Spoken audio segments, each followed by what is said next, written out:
ہمیں مثال ملتی ہے علامہ اقبال کی والدہ کے بارے میں. ہم جب کتابیں پڑھتے علامہ اقبال کی زندگی کے بارے میں تو پتہ چلتا ہے کہ علامہ اقبال کے والد ایک ایسا پیشہ کرتے تھے جو ربا سے جڑا تھا، جو سود سے جڑا تھا، اور علامہ اقبال کی والدہ اسے بالکل پسند نہیں کرتی تھی. تو جب علامہ اقبال پیدا ہوئے،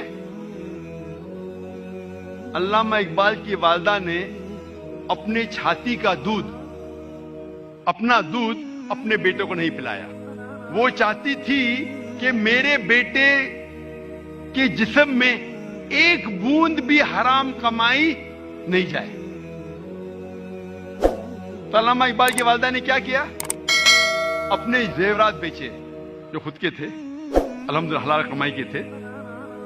زیورات کو بیچ کے ایک بکری خریدی اور اس بکری کے دودھ سے پرورش کی علامہ اقبال کی.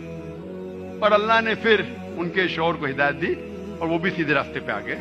اور پھر اللہ نے ایسا شخص، علامہ اقبال جیسا شخص بنایا. ایسی کئی مثال ہے. اور ایک مثال ہے والدہ کی، شیخ عبد القادر جیلانی کی رحمۃ اللہ علیہ.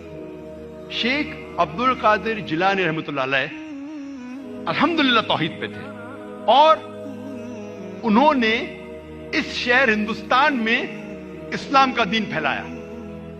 ان کا بڑا ہاتھ ہے اور وہ توحید پہ تھے. اسلام کا صحیح پیغام گھروں تک پہنچایا. اور ان کی والدہ نے شیخ عبد القادر جیلانی رحمۃ اللہ علیہ کو سکھایا تھا کہ بیٹا تو ہمیشہ سچ بولنا، کبھی جھوٹ مت بولنا، چاہے تیرا نقصان ہو چاہے تیری جان جائے.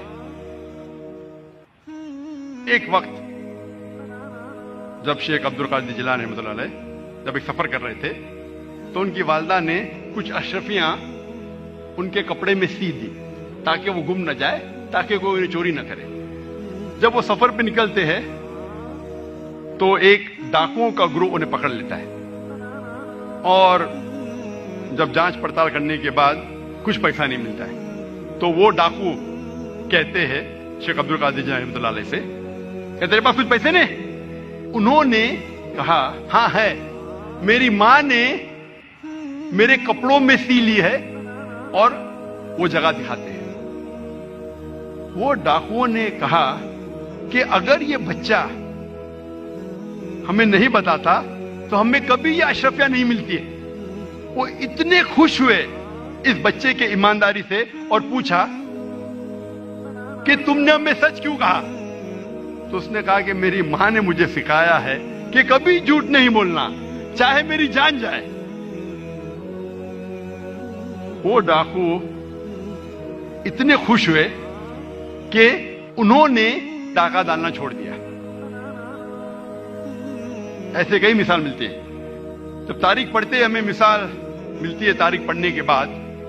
امام شافعی رحمۃ اللہ علیہ کی والدہ وہ یمنی تھی، اور ان کے والد قریش تھے، اور بچپن میں ہی ان کے والد کا انتقال ہو جاتا ہے. تو ان کی والدہ جدوجہد کرتی ہے اور امام شافعی رحمۃ اللہ علیہ کی پرورش کرتی ہے.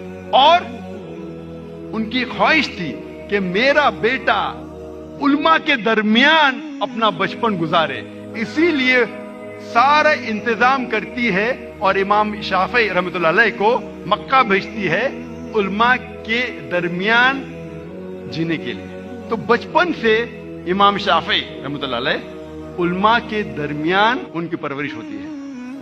اور اللہ سبحانہ و تعالی ایسے ایک امام کو کھڑا کرتے ہیں، امام شافعی رحمۃ اللہ علیہ.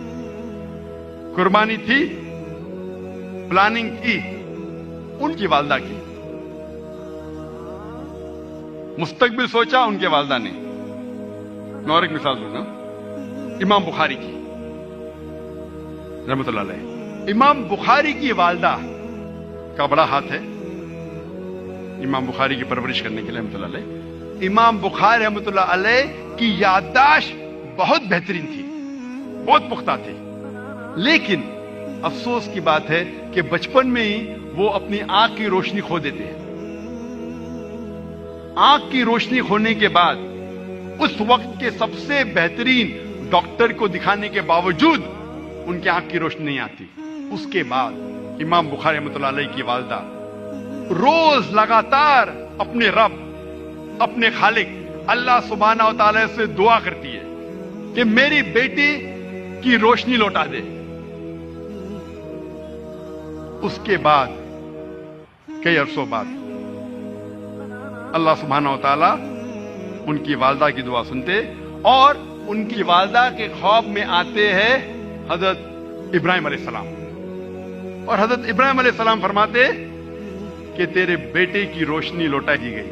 اور صبح کو امام بخاری رحمۃ اللہ علیہ وہ پھر سے دیکھ سکتے ہیں. تو یہ مثال ہے والدہ کی، کس طریقے سے انہوں نے اپنے بچوں کی پرورش کی. سو ہمیں ہمارے بچے کو تعلیم دینا چاہیے، ایک ایک بچے کو ایسی تعلیم دینا چاہیے کہ وہ دین کے قریب